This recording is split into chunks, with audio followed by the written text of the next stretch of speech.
Break up the Bulls! Break up the Bulls! They are currently 3-0 on their current West Coast road trip. Lakina, are you trying to pull my leg?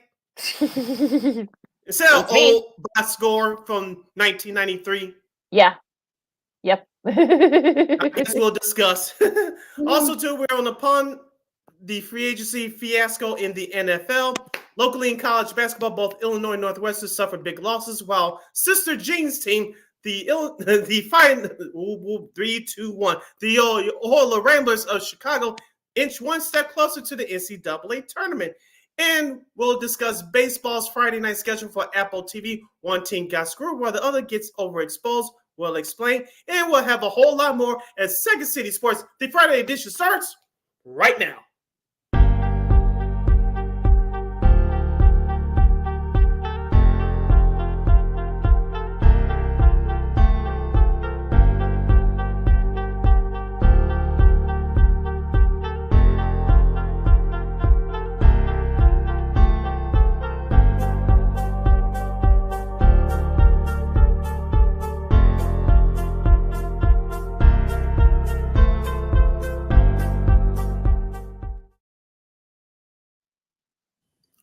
Welcome to the Friday edition of Second City Sports. We're live in the living color right here on Sports Zone Chicago, along with Miss Lakina McGee, which is she. I am Sydney Brown. Hey, that's me. You can follow yours truly on the Twitter, X, and the IG at SidKid80. Once again, it's SidKid80. That's SIDKID80.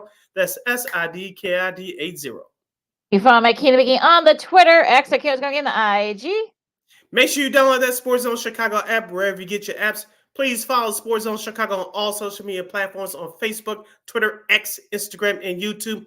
Please subscribe to our podcast. We are a War Media Podcast. That's WARR Media, PODCASTS. We are on all podcast platforms, including that iHeartRadio app. And while you're ready, please give War Media a follow at WARR Media on all social media platforms on Facebook, Twitter, X, Instagram, and YouTube. And thank you very much in advance for your support.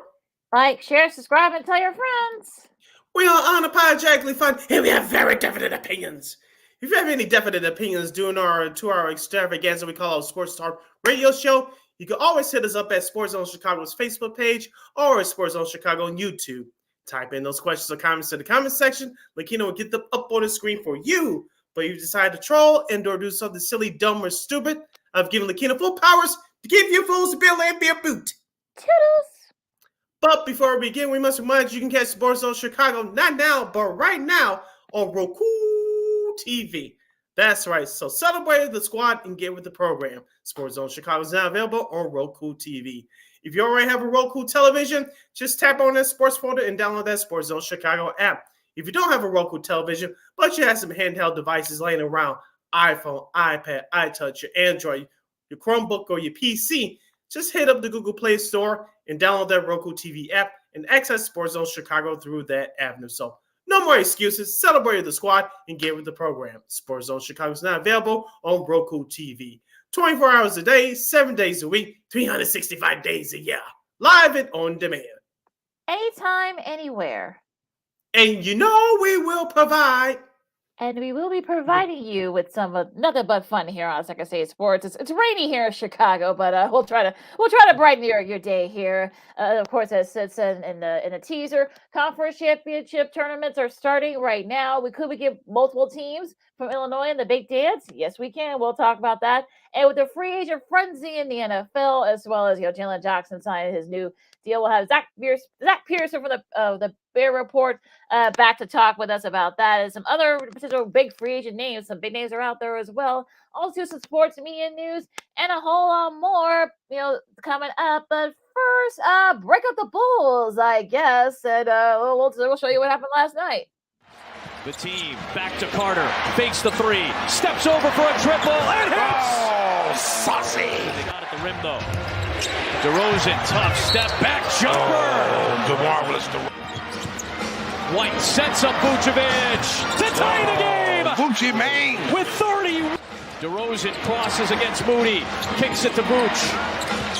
Kobe White trying to separate, tough shot goes! DeRozan against Moody on the switch, takes him into the paint, and gets it to go! It's down by 1. Here's DeRozan. The fake, the foul. The marvelous DeRozan Delivers in the clutch again. And of course, the enthusiastic voices of Adam Amin and Stacey King, courtesy of NBC Sports Chicago. The Bulls hold off the Warriors for their first win in the Bay Area in almost a decade. DeMar DeRozan, bring up DeMar in the fourth quarter. It's the third straight win. The third straight game. He scored 19 in the win against Sacramento. He scored 18 in the fourth in their win again. I forgot who they put. my mind's trying to break. Oh, Utah. They with that. And of course he had like 12 last night against in the fourth quarter against Golden State, and they're 3-0, Sid, for the first time in a while on the road. And Sid, I don't know what to say. I can't believe. I don't know what to say. I got nothing. Like just when you thought that the Bulls have figured it, you thought that maybe you figured out this team. They do something that, yeah, they're 3-0 on the West Coast trip. They won at Sacramento, came back and won that game. Utah made it a little bit interesting, despite them being short hands off what the Jazz were, but they were able to pull that off. And of course, got the first win in the Bay Area against Steph and Clay in the game for the first time in almost a decade. I don't know what to say. Look. I mean, Kobe White had his career high against Sacramento on Monday. Io, looked really good. Vooch had 33 and 10 last night against the Warriors. So I don't know what to say about this team. I don't know. I got nothing. I thought my leg was being pulled as I read the headlines that the Bulls are 3-0 on the West Coast road trip. And those Bulls teams back in the 90s when Jordan was playing, they were pretty good, Lakina, but remember those a couple of years in the first 3 years when they had the Texas Triangle, they always beat Dallas, but they struggled against Houston. In the San Antonio Spurs teams with David Robinson back in the old Hemisphere Arena. I thought you was talking about those teams, but no, we got to live in the present. We'll live in the present now. Lakina, a couple of things that impressed me so far about the Chicago Bulls during this 3-0 road trips thus far. Kobe White, as you mentioned, 37 points against Sacramento, 25 points against Utah. He took a slight step back last night, only scoring 20, but his 3-point shooting has improved. Remember, we talked about how his struggles could continue past the All-Star break. He's gotten together on this three-game road trip thus far. And Vucevic, I know he only scored 10 points, I believe, against Sacramento, but he's up his scoring play as well. So you're starting to see confidence with those two starters. And we talk about DeMar DeRozan being the closer for this team. I still believe that the ball should be in Kobe White's hands and everybody else should follow. And I think that's what's happening right now. But the improvement of Kobe White in terms of his shooting, especially from the outside, has really helped this team. And overall, Lakina, the Bulls have shot the ball well from the three-point range, 43 and 44% respectively from these last two games. They didn't shoot it that well against Sacramento last Monday at 34%. But their three-point shooting, as we talked about all year, has been up and down all year. But it's improved over 40% these last two games. Yeah, it really has. And, the three-point shooting has been very kind to the Bulls, and when there are other times it hasn't been. And I feel like this is going to be kind of like, look, I'm not going to say that they're going to go into a run and get to like the number 7 seed or even get to like that main draw in the East. No one's saying that, but look, I know some people, already Matt Peck is losing it, from CHGO. I think that if you saw him last night, he's kind of losing because you don't know, he doesn't know what to think. But I mean, look, you just got to kind of enjoy the basketball. I mean, we know, look, this team's not going to, they're not up there with Milwaukee, who we'll talk about them after the break because they're starting to figure it out. Boston's been playing very well lately. Philadelphia's been kind of up and down. So is Cleveland. I think for me, the Bulls, I mean, look, they probably won't go no further than the play-in, but you know what? I mean, they're no pushovers. They're not going to be, they could have given up on that Monday against Sacramento. They didn't. And look, Utah, I mean, that whole weirdness that happened afterwards with Torrey Craig and Coach Fleming, we won't talk about that with John Collins. We won't talk about that, of course. I know Steph got hurt. He banged up his ankle a little bit, and I think a couple other guys have struggled lately. I know CP3 gave great praise to Kobe White, which is really nice to see.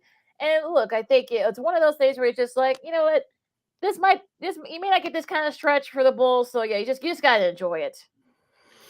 Yeah, but the only thing I will caution Bulls fans is this.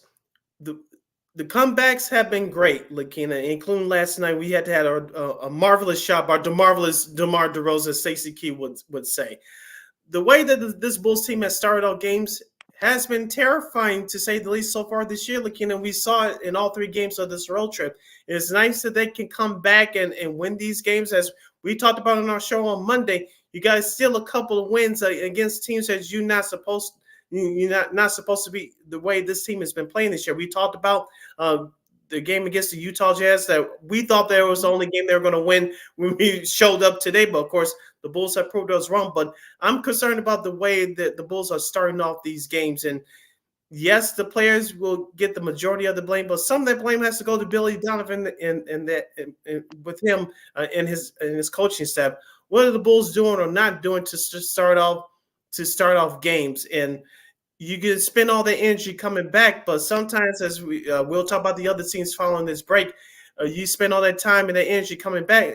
Just when you come back, you don't have enough to finish it off. So that's the one thing I'm worried about with this Bulls team in this recent stretch right now. You listen to Second City Sports on Chicago. Lakina McGee, Cindy Brown with you. Talking some Bulls, and the Bulls actually have another game. They finish up that West Coast trip on Sunday against an early Sunday matinee game. I don't know, I guess the Saturday. Clippers. Yeah, well, Saturday against the Clippers tomorrow. But yeah, I do wonder though about the other Clippers. I mean, we'll talk about them in the break, but they kind of been sort of been up and down lately. But if you're the Bulls, I mean, yeah. I mean, the slow starts are kind of, you can't really do that against some. Look, they did it against Sacramento and Golden State, but it's kind of really odd. The NBA is a way of in these these kind of games where in these type of stretches. So you never know what you're gonna get. So it'll be interesting to see if the Bulls can perhaps maybe finish strong. Go 4-0 on the road in this West Coast trip. And look, after that, I mean, it gets a little bit interesting. I know they got Dallas on Monday, so back at home, they got to, this will be interesting to see what happens. I know Dallas been, they kind of had a up and down week. Then they got Indiana on Wednesday, I should say. So it'll be interesting to see if the Bulls can kind of like put together and make it even better, have a bigger stretch run. I mean, maybe they can get up to like number 8, number 7, and perhaps maybe host a play-in game. I don't think it's too far-fetched, Lakina, if they continue to play the way they're supposed to play. But like we talked about before, starting slow in games, you got away with it against Sacramento. You got away with it against Golden State, even though I think they'll be a better team at the end of the season if their health improves. But and they got away with it against Utah. But against better teams in your conference, like Milwaukee, Philadelphia, if they get Embiid back, in Boston, those types of teams, even teams against Indiana, as we know, they can score with the best of them in the league, but they cannot play a league of defense. But if you start out bad against those teams, it's going to be a long night. Yeah. We'll see what happens. So we'll take a really quick break as we talk some more NBA. As Sid said, the Nuggets, we'll see. Are the Nuggets now starting to act like the defending champions? Also, is Boston, starting to be kind of show a little bit of a stretcher, and is Milwaukee starting to actually figure things out? Also on the college hoops side, some tough losses for Illinois and Northwestern, and as well as some of the other conference tournaments that are starting right now. We're gonna get our first tickets punch this weekend, so we'll talk about that and more coming up next week. Continue with the Hardwood Talk. Lakina McGee, Cindy Brown, Second City Sports on Sports of Chicago. More NBA and college hoops coming up right after this. This year, my mom got me the perfect bag for back to school. These colorful binders help me stay organized. These headphones are just what I need for studying. These new sneakers are just what I need for the new year. This jacket is a real must-have. My parents got me the skateboard I wanted. It's pretty cool. These scissors really come in handy in art class. These colored pencils, too.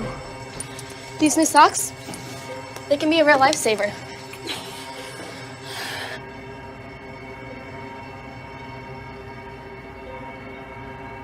I finally got my own phone to stay in touch with my mom.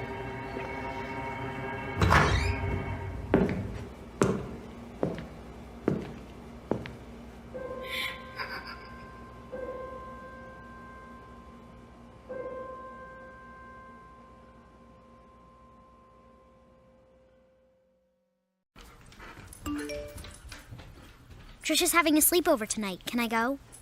I wonder about Lucy's friends. What should I say? I know you're only 10, but one of these days a friend will offer you a drink. And alcohol at your age can lead to so many things. None of them good. So can I go to the sleepover? Lucy, I want you to promise me I something. finished my homework. Bigger promise. If there's any drinking, I want you to say, "No thanks, not my thing." Mom. I promise you, your real friends won't care. Deal? Sure. Really? I promise, Mom. They really do hear you. Did you pack your toothbrush? For tips on how to start the talk, visit underagedrinking.samhsa.gov. A public service message from the Substance Abuse and Mental Health Services Administration.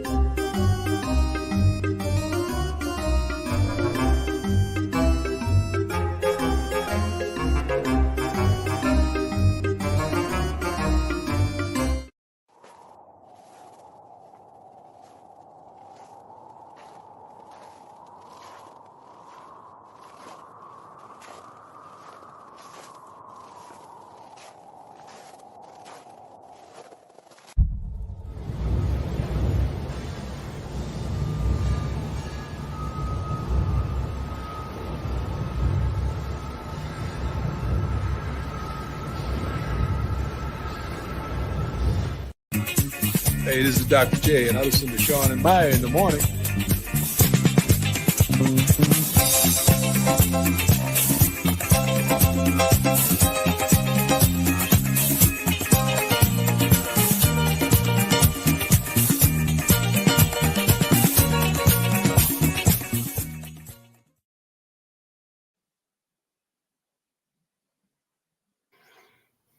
Welcome back to Second City Sports, hashtag Friday Fun Edition. We're live in the living color right here on Sports Zone Chicago. I'm Sid, that's Lakina. You can follow yours truly on the Twitter, X, and the IG at SidKid80. Once again, it's SidKid80. That's SIDKID80. That's SIDKID80. And follow my Kingdom again on the Twitter, X, I can't again, IG. We have less than 90 minutes left or so in this extravaganza we call a Sports Talk Radio Show. If you have any questions or comments for us, you can always hit us up at Sports Zone Chicago's Facebook page or at Sports Zone Chicago on YouTube. Type in those questions or comments in the comments section. Again, we'll get them up on the screen for you. All right, so let's go through last night's game. Sacramento with a bounce back win. They edged out San Antonio, I should say, 131-129. De'Aaron Fox had 33 points. I guess to say he wasn't in a good mood after what happened in that game against the Bulls on Monday, but they were able to bounce back win there. But they were able to bounce back there. We're talking about the Kings. Denver beat Boston 115-109. Some say this could be the NBA Finals preview. And I know our buddy Big Dave Watson from CHGO. Shout out to him. I know he's been touting Denver as perhaps maybe going back to back. They're getting it going right now. They did beat Boston. I think this just shows that Boston. They're kind of like their depth. I mean, especially outside of Tatum and Brown, that's really going to be a problem. And to the Nuggets credit, I know Tatum struggled last night. He only had 15 points, but as far as Denver is concerned, another triple double for Mr. Jokic.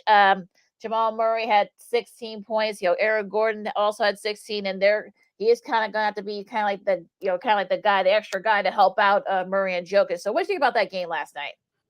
Yeah, like you said, Jason Tatum struggled shooting last night. Kristaps Porzingis really got torched against Jokic. I know there's no one man that can stop nigga like Jokic. I understand that, but he got torched last night.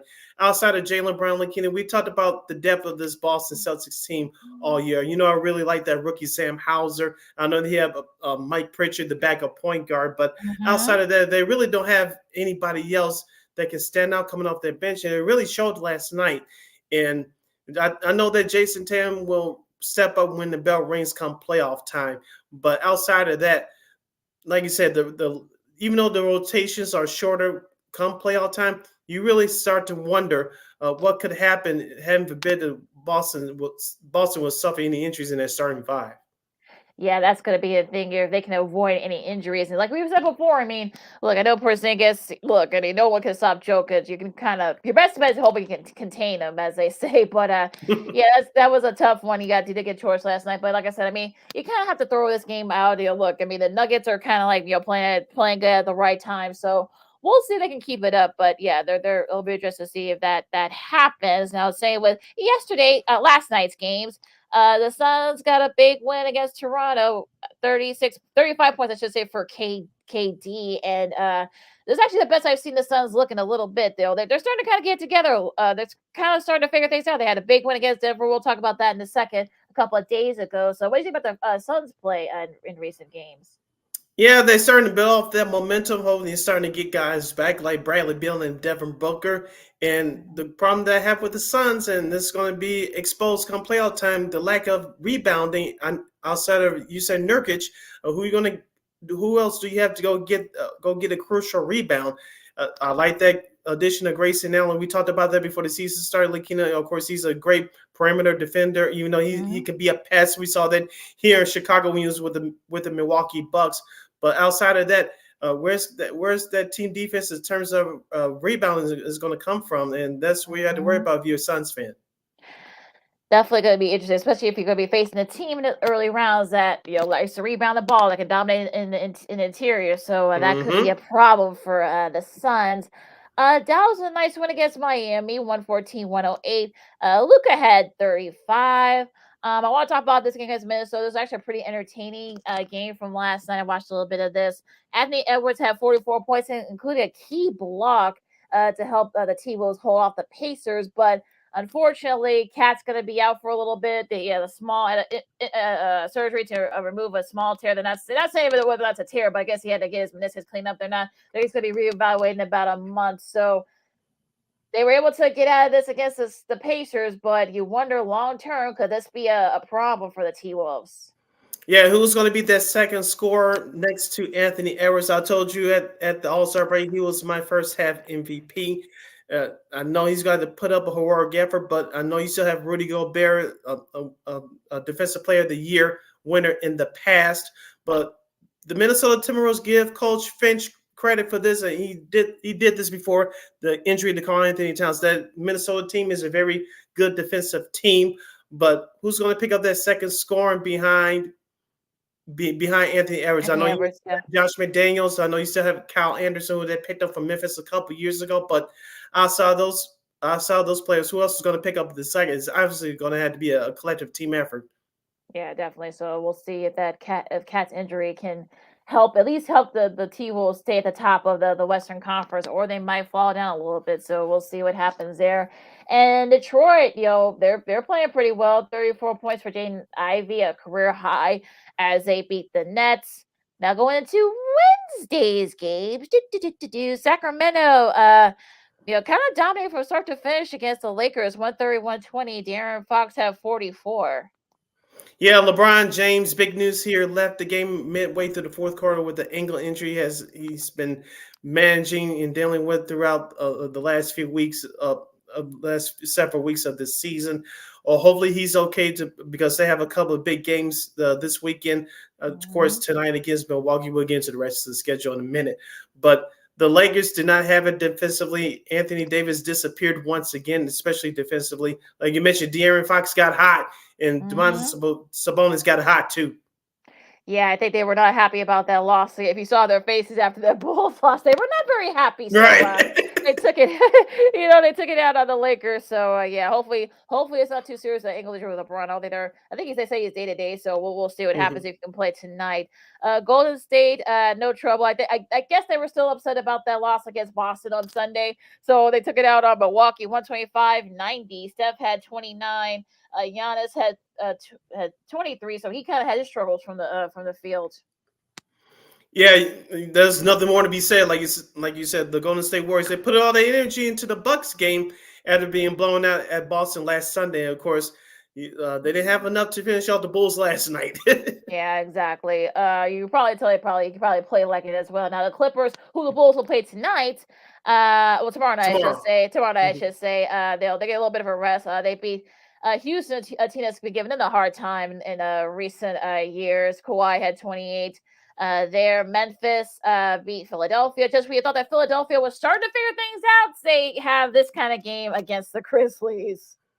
Yeah, if you're Philadelphia, you stuck right in the middle of the pack of the Eastern Conference. We talk about Indiana, we talking about Cleveland, the New York Knicks. You cannot afford to have bad losses, especially at this time of year, especially with your big guy in Joel Embiid being out. So every game is crucial from Philadelphia until he comes back, if he comes back. So another bad loss here. Hopefully they can turn it around. Keep up with the bad loss theme. Cleveland. I know Donovan Mitchell's out with that ankle, but they still, you gotta think there was really no excuse for. But then again, to be fair, they probably didn't have a lot to in the tank after what happened prior. We'll talk about that in a minute. But they lose to the Hawks 112-101. Sadiq Bey had 23 points. It was a career high for him. Yeah, break up the Atlanta Hawks. They caught the Knicks off guard in the game before. I'm sure we'll get to that. And they did it here against the Cavaliers. I know Trae Young's going to be out for the remainder of this month, I believe. And everybody left the Hawks for dead. But as we get into this time of year, if you're a better team that the team that you're playing across from, if you underestimate them, they can come back to bite you in the butt. That's what we saw here on Wednesday. Orlando beat Washington to finish up the Wednesday schedule. Going into Tuesday, saw a little bit of this game here, of course. I'm sure you did too, Sid. Phoenix beat Denver 117-107. It's actually a pretty entertaining game. And KD made some big shots late to cement that win. Yeah, Phoenix blew that lead in regulation and Denver got back in the game. But like you said, Kevin Durant took the game over in overtime. When the chips are down, when everything is against you, you need that one superstar to step up for your team. And Kevin Durant displayed that MVP-type performance in that overtime win on Tuesday. Big win for the Suns there. The Pacers beat Dallas. If you took the over on that, you had a pretty nice Tuesday, 137-120. Miles Turner had 20 points. Nice balanced scoring by the Pacers. But yeah, the defense, I'm a little concerned. We've been saying it all year about the Pacers. Yeah, 120. If you're Rick Carlisle, who was an all defensive team member for a couple of times, you're not very happy. If he had hair, he probably would be tearing it out. But he'll have my look right now. Yeah, exactly. Houston beat San Antonio. The Pelicans, no trouble with Toronto. Speaking of that Atlanta game, Knicks game, 116-100. Jaylon Johnson had not the Bears cornerback. Jaylon Johnson had 26 points for the Hawks. Yeah, as we talked about a couple of seconds ago, of course, the Knicks are without Jalen Brunson. He may return tonight against Orlando. We shall see. But the Knicks, they've been playing with their backups over the last couple of weeks. They may get a couple of guys back within the next week or two in OJ Anunoby and Julius Randle. But the Knicks were down early. They came back, but they ran out of energy. And they may have underestimated the Hawks a little bit, as I talked about with the game against Cleveland just a couple of minutes ago. So that's what happened. The Knicks, they're currently 10 games over 500 as of this live broadcast. And hopefully they can start to get some guys healthy within the next week or so. And so they can finish near 50 wins. We'll see what happens. They won 47 last year. Can they do that or better again this year? We'll see. Miami beat Detroit. Brooklyn beat Philadelphia. I'm still a little bit worried about Philadelphia. And this game here, let's just say that Boston had an interesting week. Well, to say the least, of course, we talked about that loss to Denver last night. But they had a big lead against Cleveland. Again, no Donovan Mitchell. Dean Wade had, I think, 20 points or something like that in the fourth quarter. And, he scored 20-plus points, shot the ball perfectly against the opposing team. They had a 20-plus point deficit they overcame a 22-point deficit in the win. The last player to do that, of course, was Kobe, who did it all the way back in 2002. Dean, not to be confused with Dwayne Wade, but Dean Wade had a DEAN, folks. Yeah, DEAN. Thank you. Had a career night for the Cavs. Yeah, the Cavaliers, just like the Knicks, are going through some injuries to their starters right now. They've been shuffling guys in and out of the lineup all year long. Boston, this is the roughest patch they hit all year long. Hopefully they can get it together and turn it around here quickly. I know they they came off that big win last Sunday on national television at home against Golden State, but they kind of let that guard down these last 2 games, and hopefully they can turn around quickly, gain back that momentum just in time for the playoffs. Yeah, I think if you're the Celtics, I think you're going to have this stretch now as opposed to like in May and June. So I think having it, in early March is probably the best time for it. Orlando no trouble with Charlotte. Going to Monday's games, the Lakers with a nice win against OKC, 116-104. D'Angelo Russell actually showed up. He had 26 points. Yeah, so did LeBron James and the rest of the team. We know that OKC's been giving them trouble for the last 2 or 3 years. It was nice to see the Lakers pull out an all-team effort. Yeah, absolutely. And hopefully LeBron, like I said, hopefully he'll be playing tonight. Of course, talking about the Bulls in Sacramento, of course, Kobe White had 37 points, a career high. Utah edged out the Wizards. Minnesota had to held off the Blazers. Milwaukee, with a pretty entertaining game against the Clippers. Damian Lillard had 41 points. PG had 29, but it was definitely the struggles from some of the other guys that kind of helped the Bucks in this win against the Clippers. And also, too, they were playing that game without Giannis. Yeah, no, they were. The fact that they were able to do that, I think, if you're the Clippers, you're probably like, I think the Clippers also had to lead too before Milwaukee was able to come back. So, yeah, not a good look for the Clippers if you're, not that, but. Memphis edged out Brooklyn, and that's your schedule for this week in NBA. All right, here's the schedule for the NBA for this weekend, starting with tonight's games. Of course, you have New Orleans at Philadelphia, Charlotte at Washington. The first game of the ESPN Friday night doubleheader tonight will feature Minnesota at Cleveland. That's at 6:30. Other games, the Magic against the Orlando Magic will travel to MSG to face the New York Knicks. Jalen Brunson is questionable. He did not have a setback at practice yesterday, so hopefully, if you're a Knicks fan, he'll return to action tonight. They desperately need him. Of course, Atlanta at Memphis, Miami at OKC. This should be a good one. The rematch of the 2012 NBA Finals. Of course, the second half of that ESPN Friday night doubleheader tonight, as we mentioned. Hopefully, LeBron James, if you're a Lakers fan, will return to the lineup as the Los Angeles Lakers will host the Milwaukee Bucks, and the Houston Rockets will play the Portland Trail Blazers in the Rose Garden. That's these Friday night schedule for tonight. All right, tomorrow's game is Saturday. The early game here, you got Chicago finish up their road trip against the Clippers. That's going to be on NBA TV. It's probably going to be blacked out here in Chicago, so you can check that out on NBC Sports Chicago. Brooklyn and Charlotte at 6. Dallas and Detroit. The ABC game of the week will feature Phoenix hosting Boston. That should be a fun one at 7:30. The Spurs and Golden State at 7:30 as well. Utah and Denver, and Toronto and Portland. That is your schedule for Saturday, tomorrow. Here's the schedule for Sunday, an early afternoon affair. You'll have the Milwaukee Bucks and the Los Angeles Clippers. We'll have New Orleans at Atlanta, Washington at Miami, Indiana at Orlando. Houston will take on Sacramento. In the first half of that ESPN Sunday night doubleheader will feature the Philadelphia 76ers at MSG to take on the New York Knicks. Also, you have Brooklyn at Cleveland.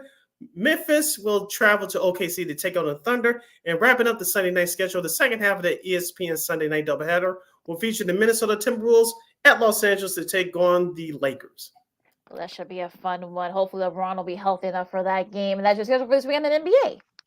You're listening to Second City Sports on Sports Zone Chicago City. Lakina hanging out here with you. Don't forget, coming up, to kick off hour number 2 will be Zack Pearson. He covers the Chicago Bears for the Bear Report. He'll give us the latest on the Bears and free agency as it starts next week. And will the Bears draft Caleb Williams, and what other moves could they possibly make ahead of next month's NFL draft? But first, Lakina, let's stay with the hardwood and talk some college basketball. As you mentioned, some of the smaller conference tournaments are started earlier this week. The big schools, in terms of conference tournaments, will start next week. But let's start off in the Big Ten, where the Fighting Illini, Lakina, last Tuesday. Yours truly, I was not surprised, but the way they lost, I was disappointed. They lose to Purdue 77-71 down there in Champaign. The Illini had an early 10-point lead, but blew it down the stretch. And Zach Edey and the rest of that Purdue Boilermakers team, they're just too damn good right now. Yeah, I was not surprised. I mean, I did watch the game, but I was not surprised that they were able to they lost that game. And look, I think Illinois, unfortunately, look, I've been saying this with Illinois for the last like couple of months since the season started. They could either go to the playoffs, maybe get to that second week, or they could lose in the first like couple of rounds. And unfortunately, they made some big shots to Purdue to their credit, and they were able to pull it out. So they now have the Big Ten title outright. Yeah, the Illini committed 12 turnovers and they shot the ball terribly from three-point range at a 25% clip. Of course, Purdue shot it well at 56%. So, in my opinion, those are the two major factors in the game why the Fighting Illini lost. Yeah, and Northwestern with a tough loss on the road at Michigan State. It was senior day there, of course. Tom Mizzo's son, Steven, had a nice showing there. Of course, Michigan State, we know they do well when it comes to March. So it's I guess the month of Izzo, as they call it. So they were able to pull it out against Northwestern. I think Northwestern's fine, but if you don't want to, I don't think they're in the danger of the zone of being like the last four in. I think they're like a 6 or 7 seed.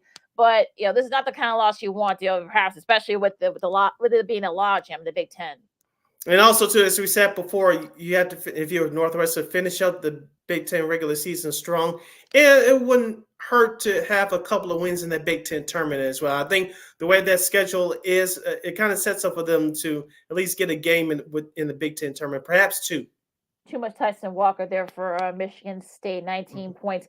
There, Loyola was able to avoid the letdown. Of course, they had to kind of claw back a little bit, but they did beat Davidson by 4. So now they're the number 2 seed in the A10 right now, right behind Richmond. So we'll see if Drew Valentine. Richmond. Yeah, right. Oh, yeah, we're going the way back machine with that, Sid. Coach Carter, folks, for these scoring at home. Yes, exactly. So, So interesting, you'll see there for the A10. Of course, Tennessee, no trouble with South Carolina. They've now clinched at least a share of the SEC title. We'll talk about that in a second.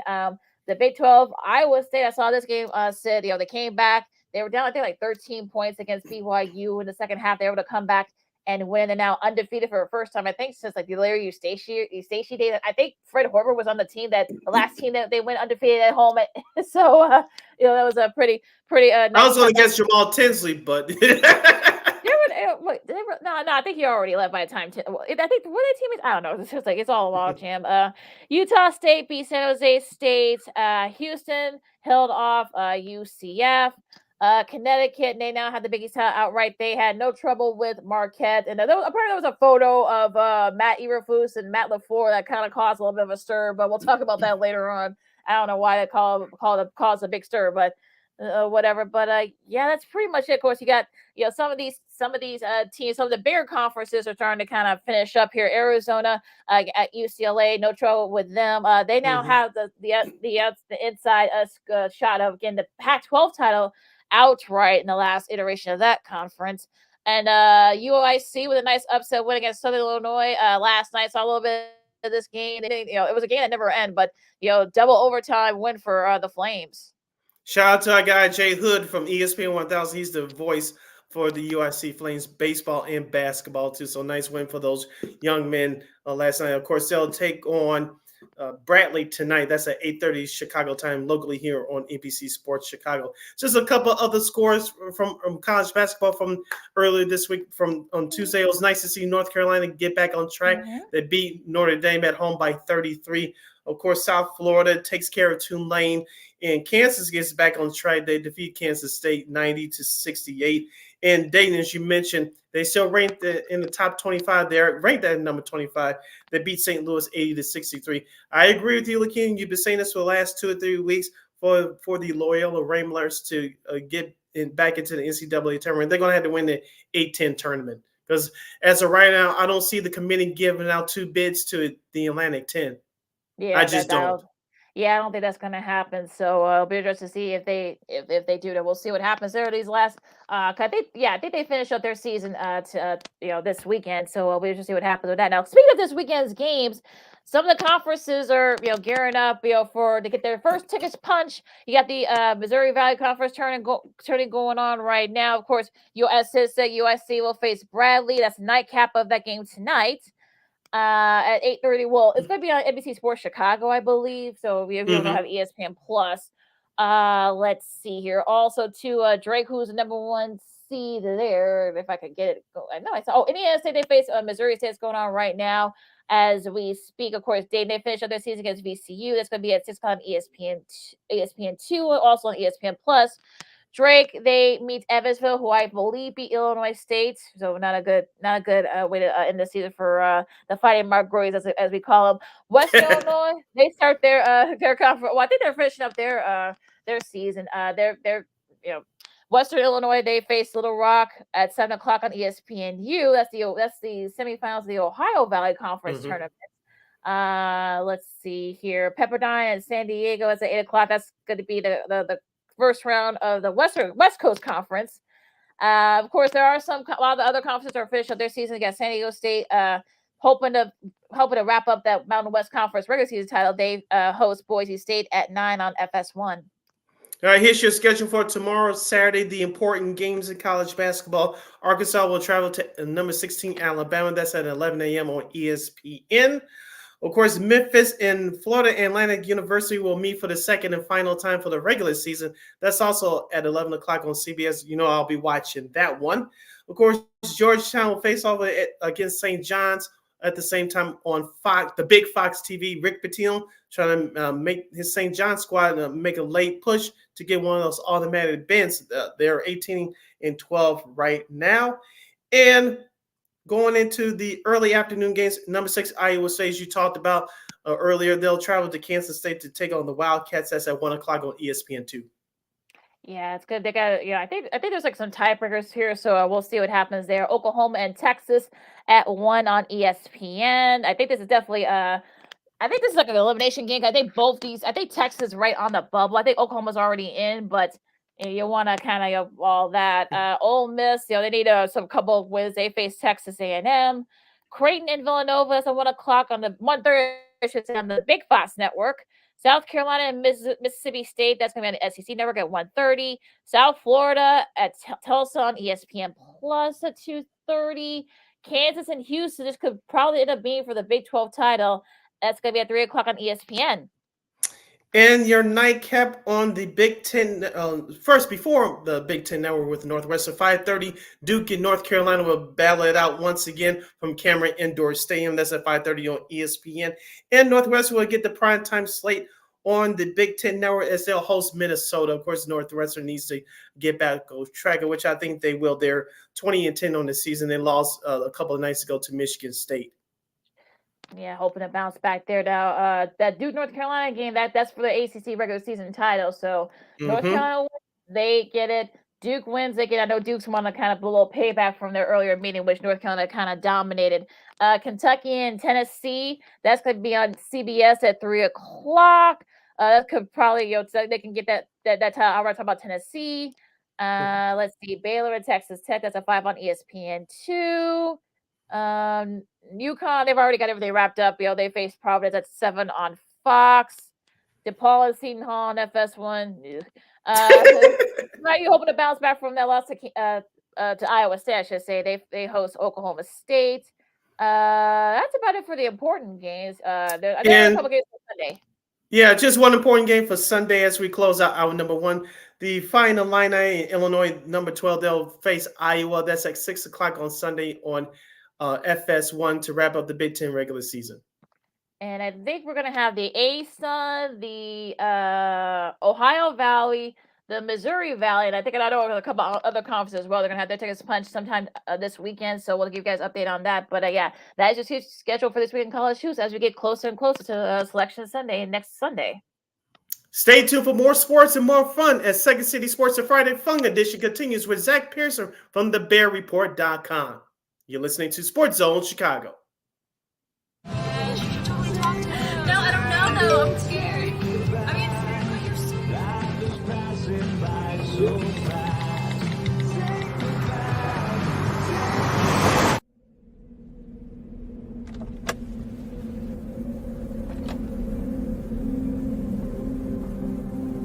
Do you know that you're in my lane? No, not at all. Are you not paying attention? Are you texting? I was just checking in with my mom. I was telling her that I thought we'd be home by 6. It's okay. There's enough time.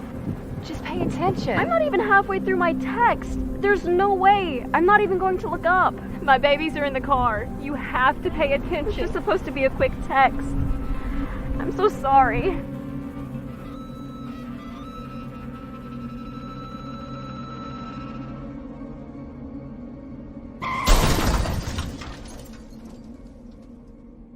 Hi, I'm Tom Brady, the director of DODEA. September is National Suicide Prevention and Awareness Month.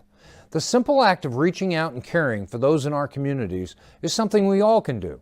Just being there for someone you care about can be a tremendous first step in getting them access to confidential resources and support that they need. It only takes one person and one small act and 1 minute to make a difference. Let's make a difference.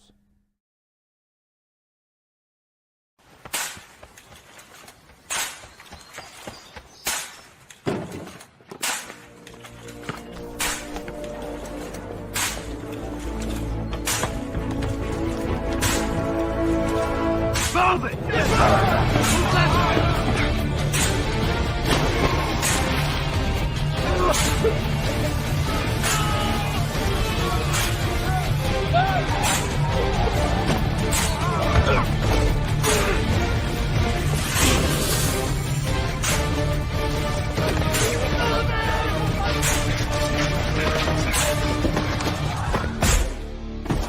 Many will hear the calling. Few will earn the title. United States Marine. The few, the proud, the Marines.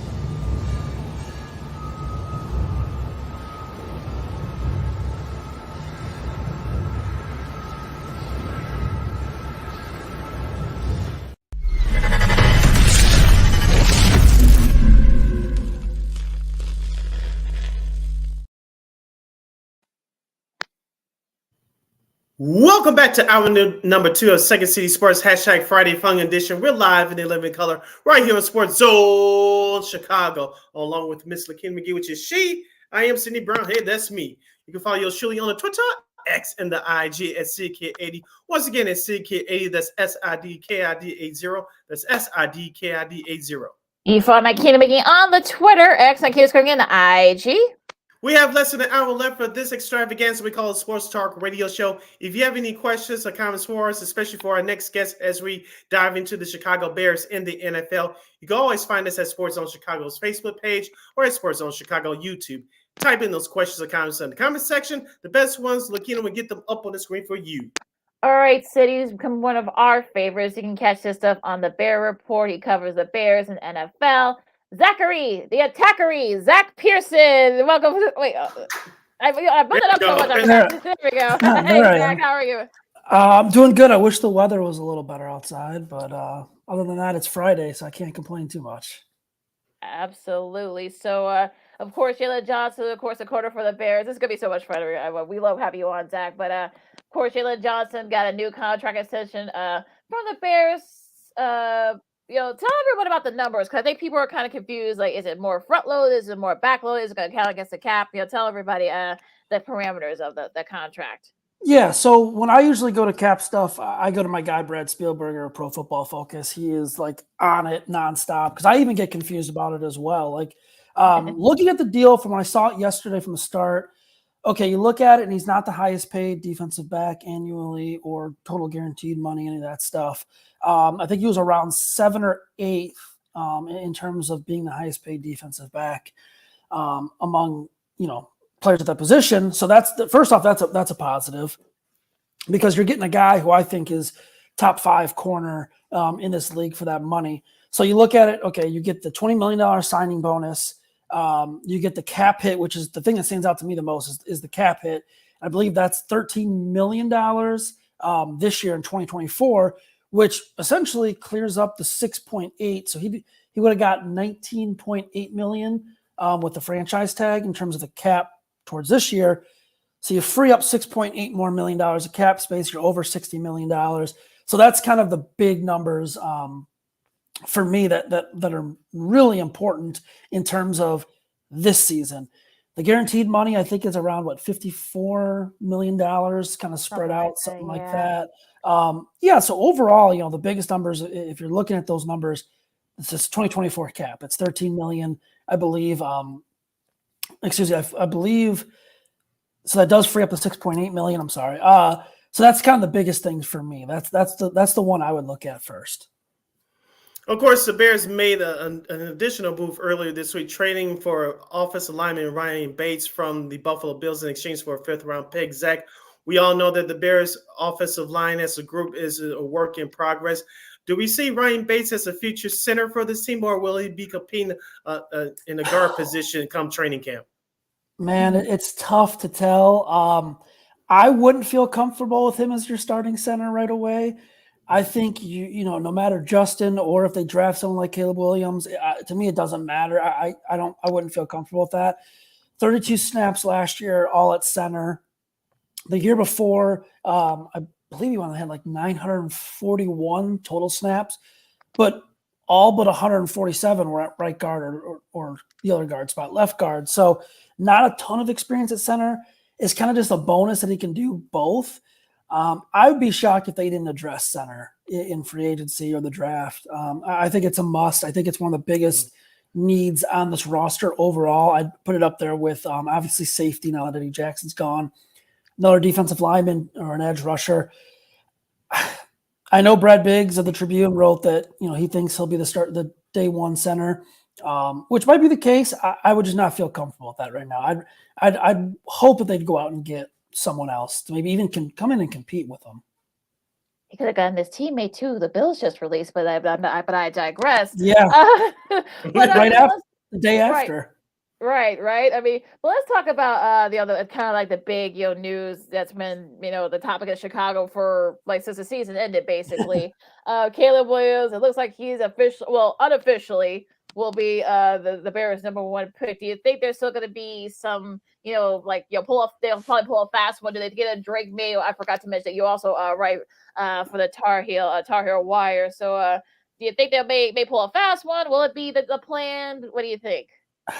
It's tough. I mean, I'd say it's going to be Caleb right now. I just something would have to go wrong for me. Something like the medicals for whatever reason are really bad. He just doesn't impress the Bears in his pro day or his top 30 visit. The workout that they'll have with him, they're going to spend a lot of time with him. They spent time with him at the combine back in Indy. They're going to spend a lot more time with him. Probably have a dinner with him somewhere, either in LA or Chicago. I imagine Chicago. They'll get him in here, let their guys look at him and do the evaluation and talk to him.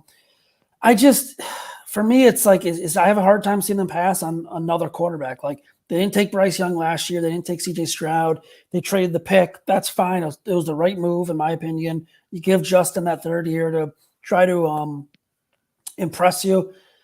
I think they're going to go with Caleb. As far as Drake May or Jane Daniels, I really don't think they'll go that route. I think the only way they go that route is if they don't like Caleb, they trade Justin, and they fall back to 2 or 3 and get a deal if they just cannot pass up. Even then, I think it's kind of a long shot. I think it'd be more of a chance that they'd stick with Justin and trade back and go with Drake or Jane Daniels at this point. Speaking of Justin Fields, Zach, that was kind of my next question. Do you see a scenario where Caleb and Justin are on the same team for 2024? Because I was watching FS1 earlier today, and Diane Rossini, who reports for The Athletic on the NFL, she's been hearing that the trade market for Justin Fields is not there right now. It's not as high as we all thought here in Chicago. So do you see a scenario where Williams and Fields will be on the same team competing for that starting job come training camp? I can't see it. I just don't think it makes sense. I don't think it's fair to Justin. I don't think it's fair to Caleb. I don't think it's fair to Justin because, you're looking, he's going to have that rookie over his shoulder all training camp, all mini camp, all that, preseason. The locker room, I just don't think it's a good mix there to kind of do that. I don't think it's fair to Caleb because Justin's been the guy here for 3 years. Obviously, he has the vocal support of his teammates. DJ Moore's come out, and EQ St. Brown's probably. I believe he said some stuff. Jaylon Johnson. I just don't think it's a good mix. I think you give Justin, if you're ready to move on from Justin, you give him the chance to go elsewhere. Hopefully, find a trade partner. Like you said, I mean, the market's just really not what the Bears thought it was. But here's the thing: the Bears are going to have to probably wait until Kirk Cousins makes his decision. Then they're going to have to wait till Russell Wilson makes his decision. Potentially Baker Mayfield. I think Baker's going to go back to Tampa Bay. But those are the 3 names right now. There are probably some other ones that could be, potentially traded. Those would probably be backup guys. I just think the market's got to kind of play out for Justin. I do think they'll eventually trade him. I think worst case they'll have to release him. I don't think that's going to happen. It would make no sense at all to me to have both those guys on the roster next year. Are you surprised? To piggyback off that, are you surprised that there is no market? Do you think that Poles overplayed his hand, or do you think that maybe, like you just said, like the market they're just waiting on, like how so the big names that you mentioned, where they go? Yeah, I'm a little surprised. I never thought it was a first round pick was like realistic. I want to say it was like Mel Kiper put that out that they could get a first round pick from. That was really tough to believe. I thought second round, late second round, third round made the most sense. So I'm a little shocked that, maybe they haven't gotten that offer. I do know teams have inquired about Justin Fields, talked to Ryan Poles about Justin Fields, whether it be the Senior Bowl, the Combine. It's common sense that that's happened. Everyone's in Indianapolis, scouts, players, coaches, GMs, everyone's there. So there was probably some talking going on. I just think, like you said, they're going to have to wait till the market kind of plays out, see where Kirk Cousins goes. So if you're an NFL team that's not the Chicago Bears and you need a quarterback, and you're looking at this situation and you're saying, okay, let's say Washington or New England, I'm sitting at 2 or 3. Am I putting all my eggs into Jaden Daniels, Drake May? Probably. I don't think you'd give up anything for Justin Fields. If you're a team like, let's say Pittsburgh, Atlanta, Seattle, any of these teams that kind of need a quarterback, maybe the Rams are looking long-term, for their future after Matthew Stafford. Vegas, how high do you value Justin Fields compared to Kirk Cousins, compared to Baker Mayfield, compared to Russell Wilson, guys like that? I think they kind of want to see what they can get those guys for. I think, if I'm one of those teams and I'm ready to win now, I'd rather take the chance on Kirk Cousins, to be honest. And that's nothing against Justin. It's just if I'm in win now mode, I'm going to get a quarterback that really has proven it so far. If I'm Atlanta, I don't think I'm in win now mode. I hope they don't really think they're in win now mode. I'd probably maybe lean a little more towards, Justin Fields or something like that, or Pittsburgh. Depends on them. It's tough. It's a tough market right now. We're hanging out with our guy, Zack Pearson from the Bear Report, talking Chicago Bears right here on Second City Sports. Sid LaKenna hanging out here with you right here on Sports Zone Chicago. Zach, let's go to free agency. Of course, the new league year starts next week. And, of course, another report that's been out there is that the Bears could use an upgrade at running back. Of course, you have Khalil Herbert, Roschon Johnson, the top 2 guys on this roster right now. But free agent running backs like Saquon Barkley and Josh Jacobs are out there right now. Do you take a chance on either one of those guys? So that was actually one of my bold predictions, was that they're going to sign a running back. And I don't think it'll be Barkley. I think it will be maybe like a tier 2 guy. Personally, while it is my bold prediction, I probably wouldn't do it. I think you might be able to find some more value in the draft somewhere if you pick up an extra, 4th, 5th, 6th round pick. The trend right now in the NFL is just drafting running backs, plugging them in to play, and then moving on from them, down the line. It's the reality of the NFL. Of the 2 that you mentioned, Barkley and Jacobs, I'd probably lean more towards Jacobs. I think it'll get him a little cheaper. I don't know. I don't really see them going after any of the 2 big names. I just don't think it makes too much sense right now. How about in the secondary, kind of beefing that up? You got Stephen Gilmore, you got CJ Gardner-Johnson. I know who you think would be a good, nice, little mate with Jaylon Johnson and then that back. Yeah, McKinney. I think it's Xavier McKinney. Probably makes sense back there as a safety. Quadre Diggs might make some sense. Hard hitter, free safety. I'd probably stay away from someone like Jamal Adams. I mean, I think he's kind of past his prime. The good news is it's a good year to want a safety or to need a safety in the free agent market. There's really like dozens of them out there. Yes, and you could probably get one of value, like a veteran that's been out there. So yeah, I think Xavier McKinney probably makes the most sense for them. Trying to go through and think. I mean, I wouldn't be shocked at anyone. Obviously, Eddie Jackson, he's not coming back. Diggs would probably be on my list as well. I'm trying to think. There was one. How about Jordan Poyer? One's a little tough for me. I think he's 31, 32. 32. I think he just turned 32. I'd almost take a gamble on Justin Simmons from Denver. Two-time All-Pro the last couple of years. And he wasn't cut because he can't play. He was cut because the Broncos are just in their salary cap is just a nightmare right now with Russell Wilson. So I think Justin Simmons probably make more sense than Poyer. The positive with Poyer is you might be able to get him pretty cheap, to be honest. I think he's a guy that might be looking for a 1-2 year deal to come in and prove himself and get another deal. And what do you see for the plans for the Chicago Bears as far as wide receivers concerned to help out DJ Moore? Do you think they'll look in the secondary market as far as the second or third tier wide receiver and then put all their eggs in one basket in the draft, or do you think they'll go in the opposite direction when it comes to putting that second wide receiver next to DJ Moore? 2 to 3. Give me 2 to 3 wide receivers, either in free agency or the draft, like a mixture of that. I think that's the sweet spot right there. After DJ Moore, I mean, the guys on the roster left, it's slim pickings. Do you really trust Tyler Scott? No. EQ St. Brown, will he be back? Like things like that. Like for me, the wide receiver market in free agency at the top is not very strong. It's Calvin Ridley. It's like Darnell Mooney's up there. I don't think Mooney will be coming back.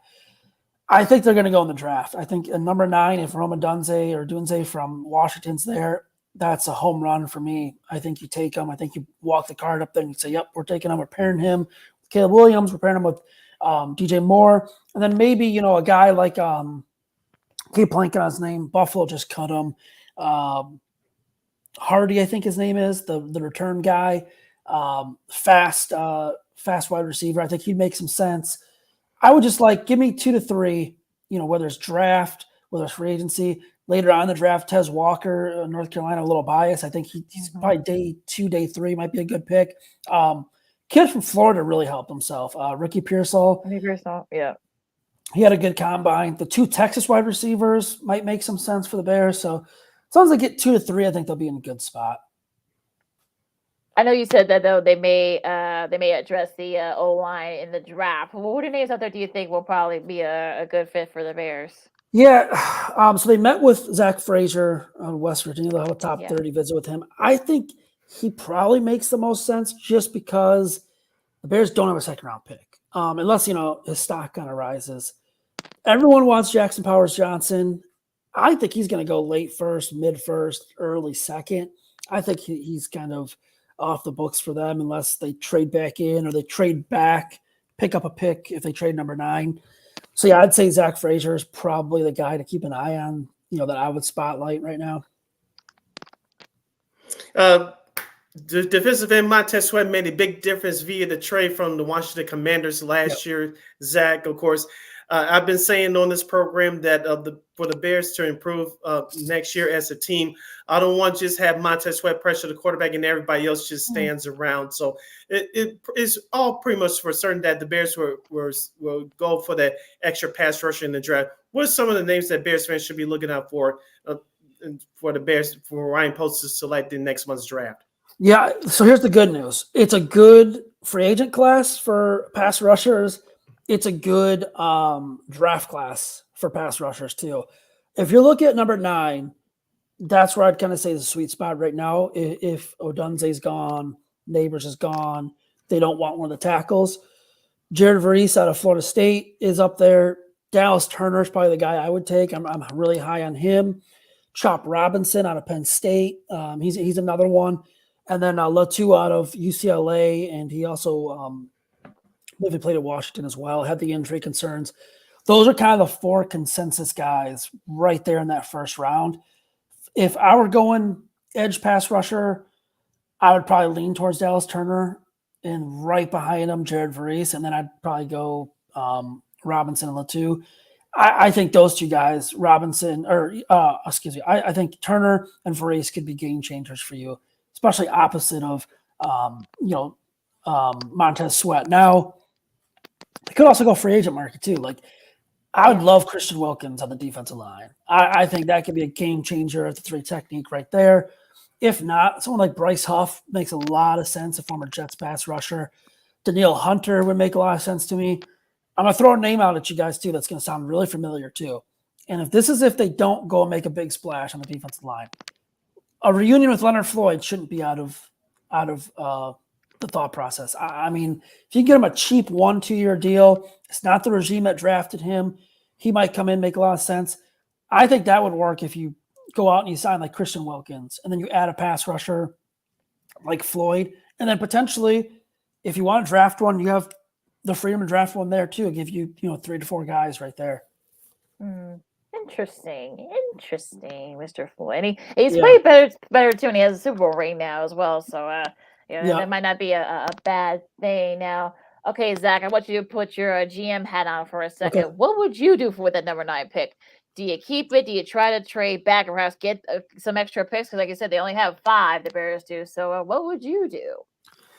If it was me, the player I would be running the card up for is Rome Odunze out of Washington. Odunze, I keep pronouncing his name wrong. It's a Dunze. I've heard it say I've heard him say like different times. So I've said it 100 different ways on the podcast. I would take him. Obviously, I think if Malik Neighbors is there, if he falls, he'd be my number 2 option. After that, I think it gets tricky because we just talked about the edge rushers. I think you could use a need on the edge, but if you sign a big name edge rusher, probably cut that off right there. If Joe Alt is there, the offensive tackle, I'd be hard pressed. It'd be hard for me to pass on him. He's got a football background with his dad. His brother's a hockey player. Everyone I've talked to at Notre Dame raves about him. I think he could be a star perennial Pro Bowl left tackle. You pair him with Darnell Wright. I mean, I'm set there. If it's not those 3 guys, I'm probably taking the best offer and moving back. You have 5 picks right now. You need to get some more picks. Whether it's acquiring another first, another second, I would probably trade the pick if it's not one of those 3 guys. We're heading down the home stretch with our guy, Zack Pearson, who covers the Chicago Bears for thebearreport.com. You're listening to Second City Sports on Sports Zone Chicago's Second City Sports. McKeenan and Sid hanging out here with you. Let's go abroad with the NFL. Zach, of course, we brought up Kirk Cousins and Russell Wilson earlier. I'll ask you about Russell Wilson. He met with the New York Giants last night. He's going to meet with the Pittsburgh Steelers, I believe, today and throughout this weekend. Where do you see Russell Wilson ending up? And do you think he still can be a starter in this league? Yeah, man, it's a weird market for him. I think he's definitely going to be a starter. I don't think that ship has sailed. Here's a fun fact for you. He actually had more touchdown passes than Lamar Jackson last year, I believe, if I heard that stat somewhere. So that's kind of interesting. Obviously Lamar is a better player. I 100% agree that Lamar is a way better player. His market, he'll have a market because, like I said, like there's teams that think they can win right now, and they're probably going to talk themselves into Russell Wilson, kind of recapturing that magic. Pittsburgh is a fun spot for him. I'd probably put them at the top of the list. And we obviously know he's going to Pittsburgh, I think, or he's having a meeting with Pittsburgh. I think that's kind of out there. Las Vegas is another interesting one as well. They need a quarterback. Probably pair him with Luke Getsy. I don't know. Those I would right now, if I bet money, Pittsburgh. My second would probably be Las Vegas. How about Derrick Henry? I know that his name's been floating around as well. Maybe not necessarily for the Bears, but maybe as San Francisco could use extra utility as a utility guy. Maybe Baltimore. What do you think? Man, he'd be kind of fun in Baltimore. I think. I think that'd be a really good match for him. Just his run style, how they want to run that offense. They have the MVP Lamar. I think he makes sense. Trying to go through the teams that really kind of need a running, like Houston. That might make a lot of sense there. The young quarterback, young offense, playmakers on that offense, a rising team. Let's see, Tampa Bay might make a little sense depending on what they want to do. Yeah, I mean, I think you said Baltimore is probably the best fits. Houston, I'd say those two are probably the best fits for me, for him. Maybe Minnesota. I know they just got rid of their running back. They might be a little sneaky team in that. Yeah. Back to the QB, Zach. Kirk Cousins. I know Atlanta's the front runner. Does he go down south, or is there another team or two that can sneak in there and fight for his services? I think it's Atlanta or Minnesota.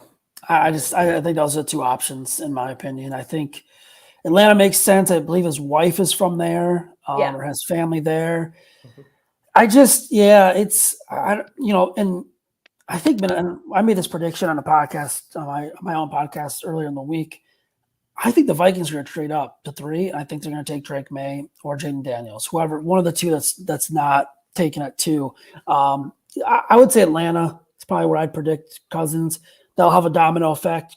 Minnesota will need a quarterback. They have the ammo to go up. If not 3, they can go, I think it's 6 where the Chargers are at. Maybe make a trade there.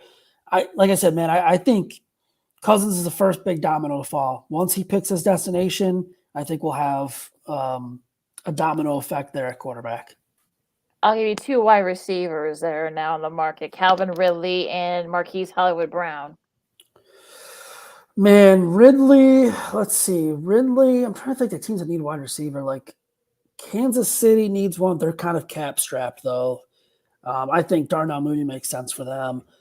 Ridley, it's kind of weird. I don't think the Bears are going to spend a lot of money at the wide receiver position, but he would make some sense here in Chicago. They need a wide receiver, too. He's been on and off in Jacksonville. Let's see who else would need one. I'm trying to go through, the Giants need a wide receiver. Maybe he'll get some money there. And then the other one was Hollywood Brown, right? Yes. Okay, Hollywood Brown. Let's see. Maybe. Well, no, Detroit's going to lock up Amaran. Yeah. I would have said Detroit. Cleveland might make a little sense there, I think. They got Amari Cooper. Kind of feels like they needed a wide receiver 2 or 3 towards the end of the year. Yeah, I think maybe Cleveland makes some sense for him. Yeah, last question for me, Zach. Of course, the Bears have a new OC named Shane Waldron. He comes from the Seattle Seahawks organization. I wanted to get your quick thoughts on that. I know there was a report too out there that some people inside the Seattle building some people were happy to see him go, but presuming that Caleb Williams will be selected by the Bears, what does this mean for this Bears offensive room? Yeah, I saw that. I don't know really what to make of that, but I think the Bears are, whether it's Justin or Caleb, I think they're trying to surround the quarterback with a really good offensive mind. You saw that with the Kirby Joseph hire as well. I'm interested because it is that the McVay tree, I believe he comes from, Waldron. Mm-hmm. That'll be interesting. I think it's what the Bears really want. That's what they kind of want to do. I don't think they fully got what they wanted out of Luke Getsy the last couple of years, and that's why they moved on. Short passing game, run game, I think will be very key, especially if it's a rookie quarterback, lean on the run, get the ball out quick. That's where it's kind of a little bit of a struggle with Justin and Caleb. Both of them, I think, hold on to the ball a little too much. That'd be my red flag on Caleb, especially. You're not going to be able to run around for 10 seconds in the NFL. You're fast. You're not as fast as Justin Fields, but even we saw Fields get caught a couple times this year. So, yeah, I would expect that McVay-style offense. I think, man, I don't want to say it'd be beneficial for one or the other more. I think it would work out a little better for me if it was Caleb. I don't know. I would expect improvement of the offense at least. I'll say that. Okay. Last question for me, Zach. Like you're out of the box. I know you said a couple earlier, but like kind of like you're out of the box. Surprising prediction of whether it's a trade or a free agent signing for the Bears or anyone else. What is kind of like your out of the way prediction? Yeah, I think I would have to go back to the Minnesota one. I think they're going to trade up for a quarterback if Cousins doesn't return. And I think that's going to impact the Bears a little bit too, because if Cousins goes to, say, Atlanta takes off one team for Fields. I think it takes off two. I don't think Ryan Poles is trading him to Minnesota at all. I'll say that the Vikings straight up for a quarterback, Bears related, I think the Las Vegas Raiders still make sense for Justin Fields. And I know Luke Getsy's there. I understand that. I just think it makes sense with their coach, Antonio Pierce. I don't think Luke Getsy hates Justin Fields. I don't think Justin Fields hates Luke Getsy as much as kind of out there we made it seem like. I still think they're a contender. I would not rule them off. And I'd have them my top 3 to 4. I do think a couple other teams will kind of look out for, not being talked about. If we're talking about a out of left field team that comes in and trades for Justin Fields, maybe the Rams. What's life after Matt Stafford? Can they afford to trade a 3rd, 4th round pick to have Justin Fields sign him to an extension or keep him around a little more? I think they'd be like my out of left field team. So, and the Giants are another team out there that I'd kind of keep an eye on. I think, Pittsburgh, Vegas, Giants, Atlanta, it's just so hard because it depends on what all these other quarterbacks are doing. That's what's kind of holding everything up in my eyes. All right, that's been Zack Pearson of the Bear Report. You can go to 247sports.com, search for the Chicago Bears. You can catch all his great work right there. Zack, thank you so much for joining us once again. I know it's been a while since we had you back on the program. Hopefully we can get you on right before a training camp. Before we let you go, tell the people where they can find you on social media. Yeah, so I'm on Twitter at Zack, ZACK_Pearson. The Bear Report's on Twitter. It's just Bear Report on Twitter. You can just read the work on bearreport.com, podcast, all that good stuff. I have an Instagram. I really don't update it too much. So it's not a lot of Bears related stuff on there as much as I want it to be, but Twitter is probably the main one and the Bear Report on Twitter. So, yep. All right. Sounds good. The Zack Attack will definitely have you back on soon, Zack. Thank you so much, and stay safe. And hopefully this will be an interesting free agent period for the Bears and everyone else in the NFL. For sure. I appreciate it. Anytime you guys want, just let me know. You guys have my contact info. So thank you guys. All right. Thanks, Zack. Much continued success. Take care. Bye. All right. Okay. All right. Got to towel off after all that great NFL talk. See, this is what we do here on Second City Sports. Bring you the guests that you're interested in and hear great facts and great thoughts from. That's what we do. And definitely when we talk Bears, this is what happens.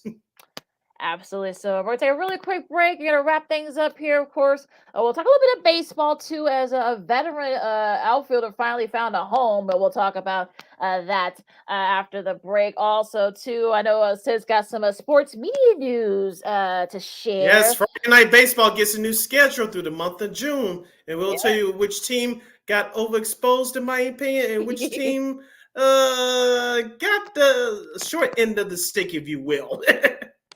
And a whole lot more. Of course, I get some NHL trades too. I see their trade deadlines coming up as well. So we'll talk maybe a few of those trades. The Keenan McGee, City Brown, Second City Sports, and Sports of Chicago. We'll do a little hodgepodge of sports coming up right after this. This year, my mom got me the perfect bag for back to school. These colorful binders help me stay organized. These headphones are just what I need for studying. These new sneakers are just what I need for the new year. This jacket is a real must-have. My parents got me the skateboard I wanted. It's pretty cool. These scissors really come in handy in art class. These colored pencils, too. These new socks, they can be a real lifesaver.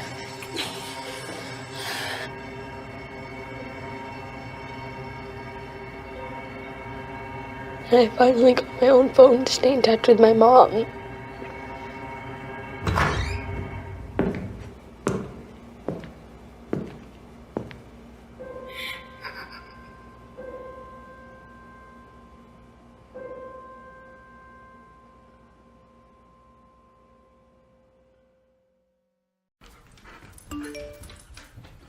Trisha's having a sleepover tonight. Can I go?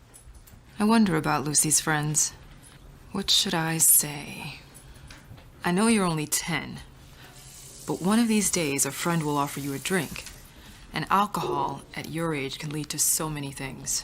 None of them good. So can I go to the sleepover? Lucy, I want you to promise me I something. finished my homework. Bigger promise. If there's any drinking, I want you to say, "No thanks, not my thing." Mom. I promise you. Your real friends won't care. Deal? Sure. Really? I promise, Mom. They really do hear you. Did you pack your toothbrush? For tips on how to start the talk, visit underagedrinking.samhsa.gov. A public service message from the Substance Abuse and Mental Health Services Administration.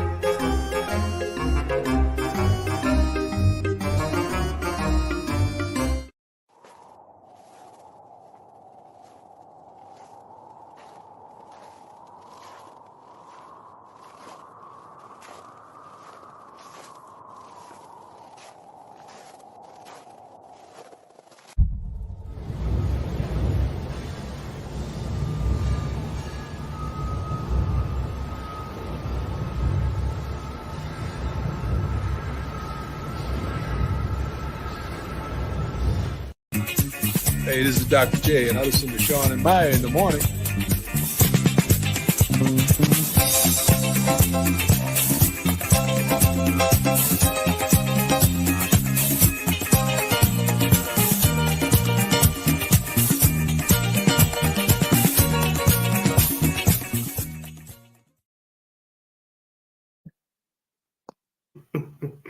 Welcome back to Second City Sports on the hashtag Friday Fun Edition, real live and in living color right here on Sports Soul Chicago. I'm Sid, that's Lakina. This is our last break of the show for today and for the week. So first, you can follow yours truly on the Twitter and the IG at SidKid80. Once again, it's SidKid80. That's SIDKID80. That's SIDKID80. You can follow my Kingdom McGee on the Twitter, X at Kids Again, IG. As I mentioned, this is our last break of the show for today and for the week. So if you have any last-minute questions or comments for us, you can always hit us up at Sports Zone Chicago's Facebook page or at Sports Zone Chicago on YouTube. Type in those questions or comments in the comment section. Lakina will get them up on the screen for you. And just a daily reminder, you can catch Sports Zone Chicago live in the living color 24 hours a day, 7 days a week, 365 days a year. Live and on demand on Roku TV. Okay, Sid, we'll start with baseball first. Veteran outfielder Joey Votto has signed a it's a non-roster deal with Toronto. Basically, I guess he got an invite so he could come in, and if Toronto likes what they see, they can probably sign him to a minor league deal. Perhaps maybe he can go with the big ball club. If you've been following his story, I think he's going to be 41, I think, later this month. And I saw his appearance on the Dan Patrick show, and he's kind of a loner. So, he's got the beard. It says, of course, he played with Cincinnati for many years, and kind of hasn't really had a lot of calls from teams. So, I'm glad at least he's getting a shot in Toronto. I guess that's a good thing.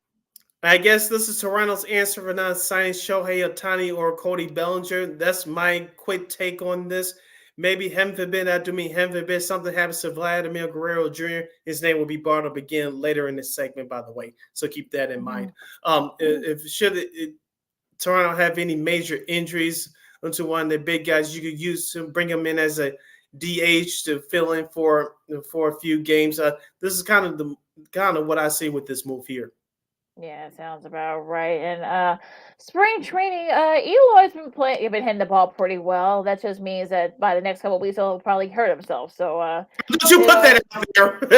look, you know how that is with Eloy. I mean, he has a great productive 2 weeks, and about a week or two later, he gets hurt. So I think you'll take it if you're a Sox fan. But I know they've made some moves here. They've cut some guys already. So. But yeah, I mean, the Eloy stuff, I mean, I guess it's a good thing if you're going to trade him perhaps later this season. I guess that's a good thing if you're the White Sox. I know Michael Kopech's looked good so far. So has Dylan Cease. And you mentioned Eloy. He hit that big tyrant home run off a Yoshinobu Yamamoto of the Dodgers the other day, which I believe that ball is still going as we're talking right now. So as we talked about, and we'll dive more deep into it within the next couple of weeks before the regular season kicks off of Major League Baseball. 2 weeks for the Dodgers and Padres, 3 weeks for everybody else on March 28th. But as far as the Sox are concerned, their offense has been hit and miss, to say the least. Defensively, they looked pretty good so far. The pitching has been okay, but as I said before, I'm worried about that bullpen and where's the offense is going to come from. Heaven forbid that Eloy and or Johan Makata struggles. Where's the rest of the offense is going to come from? That's going to be the thing. And yeah, I'm a little worried. I know Makata's been playing very well right now in the spring, but yeah, you wonder, can he keep it up? So yeah, I mean, that's going to be the main concern if you're a White Sox fan. Now, as far as the Cubs are concerned, Bellinger will make his first appearance in a couple of hours, and then split squad game against Seattle. Of course, the other squad's going to be playing against the Diamondbacks. So we'll be able to see how he looks during this juncture. I'm sure he's been, keeping himself worked out. I know they had a tie last night against the Reds. They've been playing okay. I mean, look, I think it's going to be interesting. I know Michael Busch had his first home run in the Cubs uniform, so that's a pretty, that's a nice showing there. You definitely want him to be productive if you're the Cubs. And of course, this is you get Matt Chapman. So yeah, I mean, if you're a Cubs fan, you gotta be looking pretty good. I know Ted Lilly did the game last night. I don't have. Unfortunately, YouTube TV doesn't have marquee. Get that going here, Google. But I don't know how he sounded. But yeah, but I think, look, I think the Cubs, they've had a pretty solid spring so far overall. What you're concerned about for the Chicago Cubs, a couple of areas here. The back end of that starting rotation, the middle relief, and who's going to be your leadoff hitter? I know people are talking about Ian Happ and Nico Horner, or perhaps trying a couple other guys. But if you're a Cubs fan, those are the 3 areas that should be paying attention to throughout the spring training process. I know Seiya Suzuki's been a little bit banged up. I know he's but yeah, he should. I know he's been. He hit a home run a couple of days ago, so I think he's doing pretty well. I know Billy Ray Armstrong. I know that's another name. I know he's been a little banged up as well, so hopefully he can kind of get it going for the Cubs as well. So yeah, definitely that back end. Look, Blake Snell's still out there, folks. Just saying. Yeah, he will definitely make sense for this Cubs team right now. I wish it was my team, but Brian Server doesn't like to spend a whole lot of money. But I digress. Listen, Zack Pearson, Sports on Sports on Chicago, Lakina McKee, City Brown with you. Anything else baseball-wise before we move on? Oh, yes, a couple other things. Congrats to Jessica Mendoza. She signs a multi-year extension with ESPN, so congrats to her. And the Apple TV Plus Friday Night Baseball schedule has been released through the month of June for the first half of the season. We'll run down the games real quick. Starting out with Friday, March 29th. And these all we'll just some of the games will run simultaneously like they did a year ago. Other weeks will have opposite times. So your schedule for Friday, March 29th, the Yankees at Houston, St. Louis at the Dodgers. Of course, Friday, April 5th, the Mets at Cincinnati, Houston in Texas. April 12th, Friday. These will all be, of course, Friday games. April 12th, Milwaukee at Baltimore, and then the Cubs at Seattle for the nightcap. That's the only time the Cubs will appear on Apple TV Plus for the first half of the season. Just saying. Friday, April 19th, Texas at Atlanta, followed by Arizona at San Francisco. And then April 26th, St. Louis at New York to take on the Mets. And Tampa Bay will pay a visit to the South Side to face the White Sox. Oh, brother. You can't make this stuff up. Yeah. I mean, go figure with that one. I see there's one team that is missing from that. Well, okay. Well, Baltimore and Milwaukee, that should be an interesting game. Cubs and Mariners, that should be a fun one on the 12th of April. Let's see. Rays and White Sox and the 26th with the Cardinals and the Mets. Okay. Then later on in May, you got the Giants and the Phillies at 5:30 Chicago time. Then you got Jays and Nats. That should be a interesting game there. D-backs and the Orioles on May 10th. You got the Royals and the Royals and the Angels in the 10th. Also the 10th. 17th, you got the Rays and the Blue Jays. That should be a fun one. AL East rivals.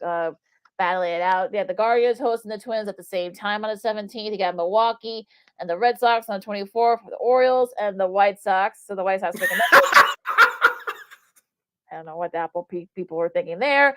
Tigers and the Red Sox on the 31st. Angels and the Mariners at the 10 o'clock, a doubleheader there. Twins on June 7th, you got Twins and Pirates. You got Dodgers and Yankees. That should be a fun one. We'll see what both teams are at that point. Hopefully, the Yankees will be near the top of the AL East. The 14th, you got the Rangers and the Mariners. Angels and Giants at the same time, both at 9 o'clock on Chicago time. 21st, June 21st, you got the D-bats and Phillies. And you got the Braves and the Yankees. That should be a fun one there. 28th, you got 8 of the 28th, you got Houston and the Mets. And also you got the Padres and the Red Sox. So, Sid, I saw a couple of teams that are not getting a lot of love, I guess, from Apple TV Plus. Yep. But I just want to get this out. As far as our Chicago teams first, the Cubs are on Apple TV Plus once, and the Sox are on twice.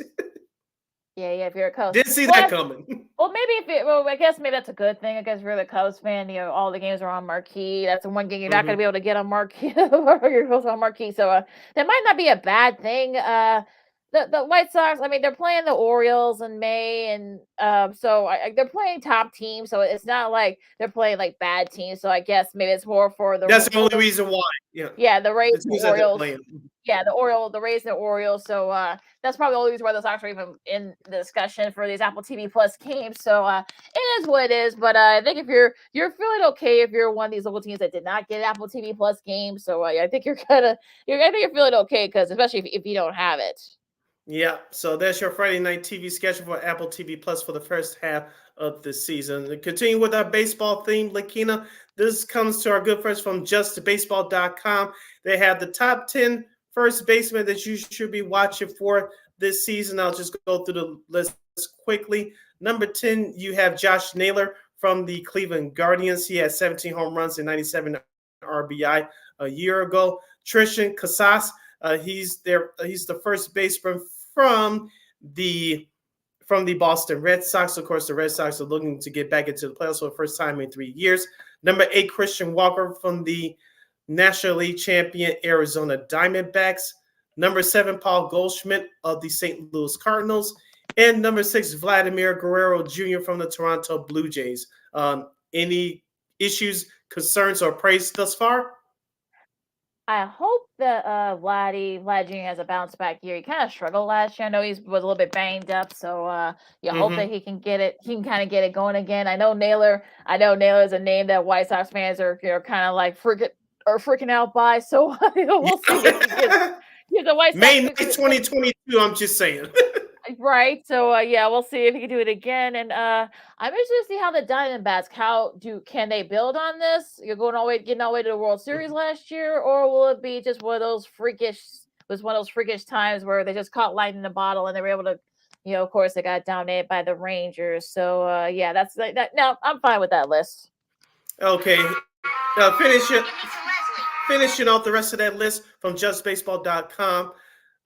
Continue with the top 10 first baseman you should be watching for this year. Number 5, Yandy Diaz from the Tampa Bay Rays, 22 home runs, 78 RBI with a 330 average from a year ago. Number 4, Pete Alonso from the New York Mets, 46 home runs, 118 RBI. He batted .217. He'll be a free agent after this year. I know some people around Chicago is thinking that Pete Alonso will be a good fit in the Cubs uniform next year. We'll see about that. Number 3, Bryce Harper from the Philadelphia Phillies, 293 batting average, 21 home runs, 72 runs not in. Number 2, Matt Olson of the Atlanta Braves. He had a big year last year. He's turning 30 in this month of March. He had 139 RBI last year, batted .283, 54 home runs. And we'll have number 1, Freddie Freeman from the Los Angeles Dodgers. Last year, 331 batting average, 29 home runs, 102 runs knocked in.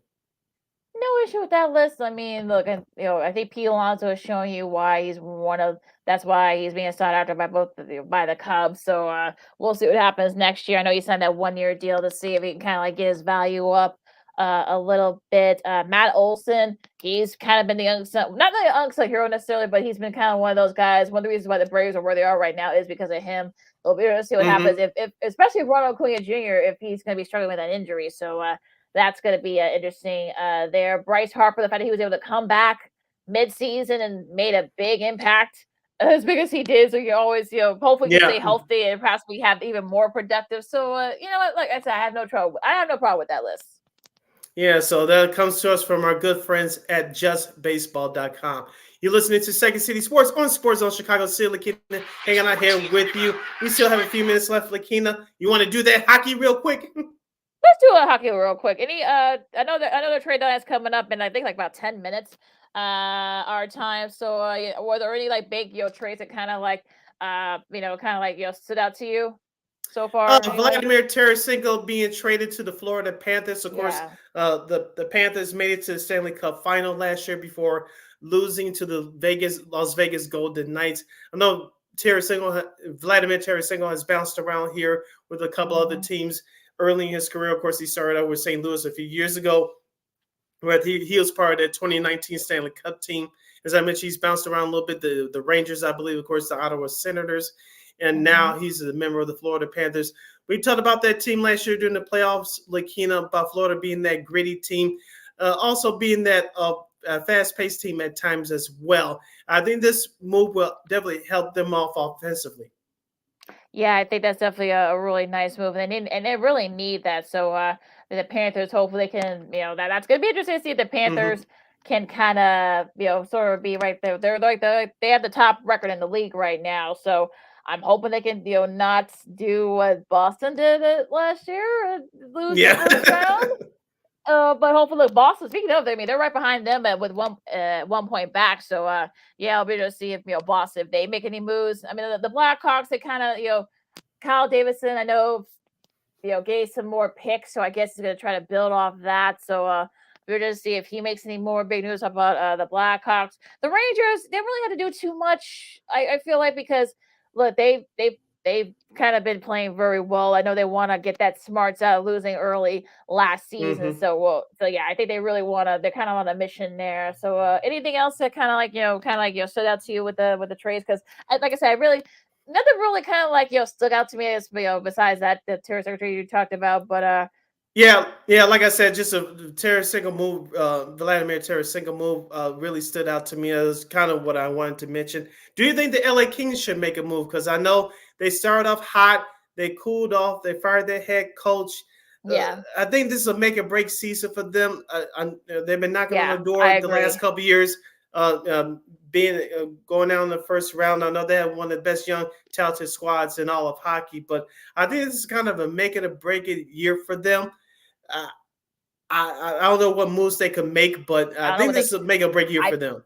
Yeah, I think they're kind of tapped out, I feel like. And like you said, Sylvie, they got a lot of that core, Fiala, some other guys on that core. Drew Doughty too. Doughty, yep, Doughty's been around for a minute. So it'll be interesting to see especially if they don't go if they at least get to the semifinals of the Western Conference. You gotta wonder, are they gonna perhaps maybe do a fire sale during the offseason? I think the Kings are one of those teams where you think they should have had a cup by now. Easy for me to say, but it's just they've had some bad luck and all that. So I'm hoping the Kings can kind of at least make some noise in the playoffs. It's gonna be interesting. Yep. You're listening to Second City Sports on Sports Zone Chicago City. Lakina hanging on here with you. Now, Lakina, I didn't get a chance to read the full story. I'll read the headline to you, courtesy of our good folks at Awful announcing the NFL wants college football to change their TV schedule. You want to know why? Because it expanded college football playoff schedule, and the NFL will be playing its wild card round at the same time.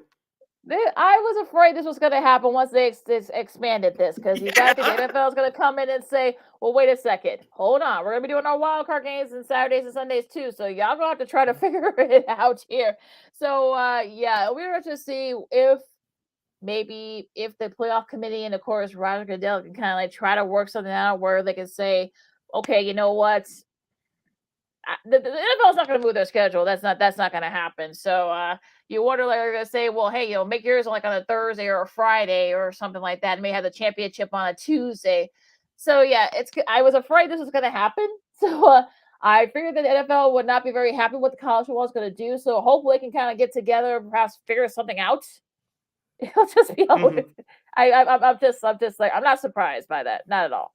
We all know that the NFL is king here in our country, the United States, and we all know that the NCAA, with the expansion of their college football playoff system, it's going to be bigger because you have more teams. And the two words that still the NCAA don't want you to say, even though it's legal in many states, probably has many more wants to. Yes, thank you. Gambling. Sports gambling. Yes, yes. So, that's another reason. Yeah, we all know how much people bet on NFL games. Once that college football playoff starts too, people are going to be betting just as much, if not more, than NFL games. Exactly. So that's probably another reason brings why more attention to your sport. Exactly. That's another thing that's why they're that the NFL's not happy with the NCAA the college football playoff folks at the moment. So that's less money for them to have to gamble with, especially with the wild card round. So I'm hoping I can figure it out. I hope, because they got a few months, but yeah, it's gonna get interesting. In other news here, in other news, in sports media news, we forgot to mention this on the last couple of shows. Congrats to a friend of the show. Hopefully we can get it back on soon. Hometown guy, Mr. Russell Dorsey. We talked about the Friday Night Baseball. He's going to be a part of that again this year. Also, too, Russell Dorsey will be making the move. He has made the move now from. He's going to be the Yahoo Sports insider for Major League Baseball. So he's going to be out on the road a little bit longer, covering not just the Chicago teams, but all of Major League Baseball as well. He's done a really a great job so far. He has a couple of pieces out already regarding LA baseball. So congratulations to Russ Dorsey. He's now the new MLB insider for Yahoo Sports. Definitely, we had him on. We was at the trip, so I'm looking forward to seeing. Hopefully, we can get it back on. I know he's big time now, so he doesn't have to talk to us. But yeah, I mean, look, keep shining, Russ, and we always love when the brother is doing his thing. So congrats to him, he deserves it. And Michael Wimbledon of ESPN and Chicago native, he made his weekly appearance on the Waldo and Sylvie show. And he says that the Caleb Williams-Justin Fields debate is the most divisive sports topic in Chicago sports history. I wouldn't go that far, but you got the Justin lover, the truther, well, not truthers, but the other Justin lovers and the Fields lovers, and you got folks that are just like, look, they need they haven't had a quarterback since Sid Luckman, so I think putting that all on a rookie, though, I think that's going to be a big thing here. And my only thing is with all this is that all they need, people say all we need is Caleb Williams, and we're going to the promised land. Look, we had our buddy Zack Pearson on earlier. They need more if you're the Bears. So yeah, Caleb Williams doesn't solve all your problems. It doesn't solve your O-line problems, your wide receiver problems, your edge rusher problems. He doesn't do that. So that's what's getting me. I mean, look, y'all can argue about Caleb, Justin, the whole thing till the cows come home, but it's other stuff that they need to address as well. Yeah, as I said before, Lakeem, a couple of things about this issue. I think the Bears will wait till the draft to trade Justin Fields, and secondly, I just can't wait for all this to be over, however it goes. You and me both, my friend. So sports media news here. Congrats to Andrew Marchand. Of course, he's been over at the Athletic doing some of their sports media coverage. He says that Fox will have a Friday night college football game every Friday this season. So, whether it's Big 10, Big 12, what have you, it'll be interesting to see how all this kind of plays out. Yes, we know Fridays, especially during the fall, are for the high schoolers. I know the NFL is going to break that this year with the Philadelphia Eagles playing on Friday night for that whole opening weekend of the season, of the NFL season in September of 2024. But the only thing I'm worried about, Lakina, is will it take the shine away from Big News Saturday? Hopefully it doesn't. Yeah, because they've been doing well with that for the last 2 years. Yeah, I think it's just an extension, I believe. I mean, I'm thinking maybe they're going to do what ESPN's been doing for years with their Friday night coverage. This is kind of more like the appetizer, I guess, the big noon game, maybe, especially with you're going to have more teams in the Big Ten and all this other, the SEC and all this other stuff. So, more conference stuff. Gotta love it. No, you gotta love it. Real quick, Lakina will give a quick update in college basketball in the Missouri Valley Conference Tournament. down there in St. Louis. In the second half, we have Missouri State trailing Indiana State by the score of 71-57. 2 minutes left to go in that contest. All right, I think they're number 2 seed. I think. Well, I think they're the 2 seed because they drace the number 1 seed. They play later on. I'll be interested to see if maybe Bradley perhaps maybe break that little mold there. Hopefully, we'll have even more Illinois teams go into the tournament this year. I think that would be Me too. That'd be great for the state. Good shout. Also, gotta give a shout out to our girl Casey Standahar, who's over in Peoria. They're finishing up the high school hoop season. They're doing the boys matchups right now. I forgot to check the score, but I know Peoria, which was in DePaul College Prep are playing. I know we actually got Mount Carmel. So that'll be interesting. I know they think they play later on in 4A. So check out our girl Casey Standahar if you're on if you got I think it's on WCIU, I believe. So whoever your affiliate is. So I got the Mount Carmel. Yeah, they beat Mount Zion, and they're gonna face Peoria, I think, for the championship. So for the 3A championship. So not a good showing for the CPS schools, unfortunately. So, they're left right now on the U. At least on the cable side is the U 26.2, I believe, before these on broadcast TV. So also too, another good friend of the show, Cameron Smith, is down there as well. He's been doing that game for years. Also too, hope we can get him on this program at some point. He was a guest on 670 Score last month with Layla and Lawrence. Brandon Pope from WCIU. Yeah, and I think I think hopefully we'll get him on as well. I know he's been covering the high school scene for years there. I'm looking at the Detroit, the DePaul College Prep. So it's going to be, just looking to see if the highlights here. Got it right here. Like I said, the CPS schools have been doing very well lately. So, I guess. DePaul College Prep, they're leading Richwoods right now, 28-22 in a second. They were leading. Yeah, they're just showing the highlights right now. So. Yeah, hopefully we get an all Chicago final there. Hopefully that way we can at least say, hey, the Chicago team won a state championship. So, yay.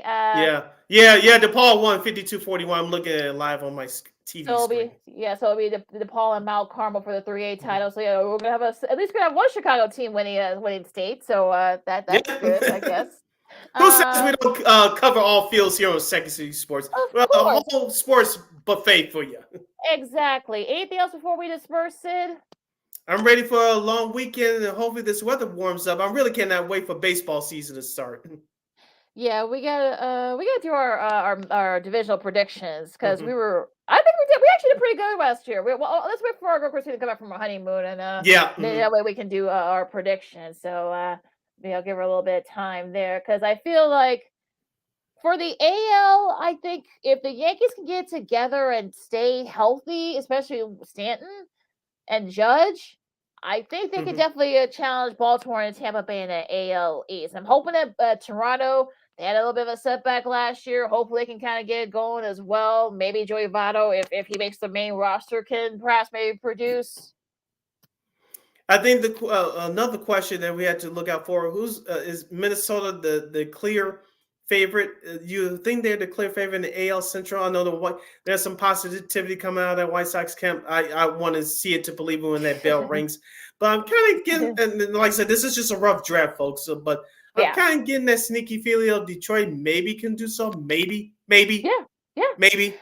There have people buzzing that for the last couple of years that look, Detroit, gave a lot of teams fizz, including the White Sox last year. So now they stole our announcer, but that too. But I think they could definitely perhaps maybe make a move here. And the West could be very interesting. Yeah, I was just gonna say. I mean, you got the defending champion Rangers, of course, and you got Houston. So it could be a slugfest between those three. So I mean, it'll be interesting to see what happens in that division. That's probably gonna be one of the more competitive divisions, I feel like. Yeah, and of course the NL West, the Dodgers will have targets on their backs. Of course, the Diamondbacks, as you mentioned, do what they did last year and making it back to the World Series. The NL Central, like I said, it's going to be the Cubs and everybody else. Maybe St. Louis sneaks in there. Could the Cincinnati Reds take that jump from last year to this year finally made it to the playoffs. In the NL East, can the Miami Marlins make that jump to get into the actual playoffs? I know they lost in the wild card round last year to Philly. I know they got Tim Anderson and Jake Berger there now, so we'll see what happens with that. Can Atlanta rebound from a disappointing playoff exit at Philadelphia last year? And the Mets, well, they're the Mets. Well, Philadelphia is going to be an interesting team. I'm worried about them more so than the Mets. Yeah, because they kind of ran out of gas last year, and hopefully Harper can stay healthy the whole season. Yeah, and I know they made some big pitching moves, but can they produce? That's going to be the thing. All right, Lakina, that's it. That's all. You take us home. You follow me at Keena McGee on the Twitter, X, and Kim's McGee on the IG. You can follow yours truly, Sydney Brown, on the Twitter, X, and the IG at SidKid80. Once again, it's SidKid80. That's SIDKID80. That's SIDKID80. Make sure you, you download that Sports Zone Chicago app wherever you get your apps. Please follow Sports Zone Chicago on all social media platforms. That's Facebook, Twitter, X, Instagram, and YouTube. Please subscribe to our podcast. We are at War Media Podcast. That's WARR Media, PODCASTS. We are on all podcast platforms, including the iHeartRadio app. And while you're at it, please give War Media a follow at WARR Media on all social media platforms, Facebook, Twitter, X, Instagram, and YouTube. And thank you very much in advance for your support. Like, share, subscribe, and tell your friends. Be sure to catch Second City Sports live and in living color every Monday, every Friday from noon to 2 p.m. Central Standard Time right here on Sports Zone Chicago. One more time, as Lakina would say, catch Second City Sports live and in living color every Monday, every Friday from noon to 2 p.m. Central Standard Time right here on Sports Zone Chicago. And, of course, we want to thank our buddy, Zachary, the Attackery Pearson, who covers the Bears for BearReport.com. You can catch all his blogs, all his podcasts, all that good stuff right there on the websites. Yes. And make sure you can catch Sports Zone Chicago, not now, but right now, live and in living color, 24 hours a day, 7 days a week, 365 days a year on Roku TV. All right, guys. So I see we got some lower listeners today. So make sure you guys do that. Subscribe, tell your friends, tell us about the show. We got some good stuff coming up, hopefully, and enjoy the March Madness games. We're gonna have some tickets punched, by the time we come back here on Monday. And the spring training baseball and the NBA has finished up their season. The NHL, we'll see the Blackhawks and the other teams making the other moves. So enjoy all the sports coming up this weekend. And I know the weather's not going to cooperate for most of us here in the Midwest, but you do what you can, and just stay home and watch some sports. All right, Katina, take us home. All right, for Sid, I'm Lakina. Stay dry, stay safe, and be good to each other. This has been Second City Sports on Sports of Chicago, and we'll see you Monday. Holla!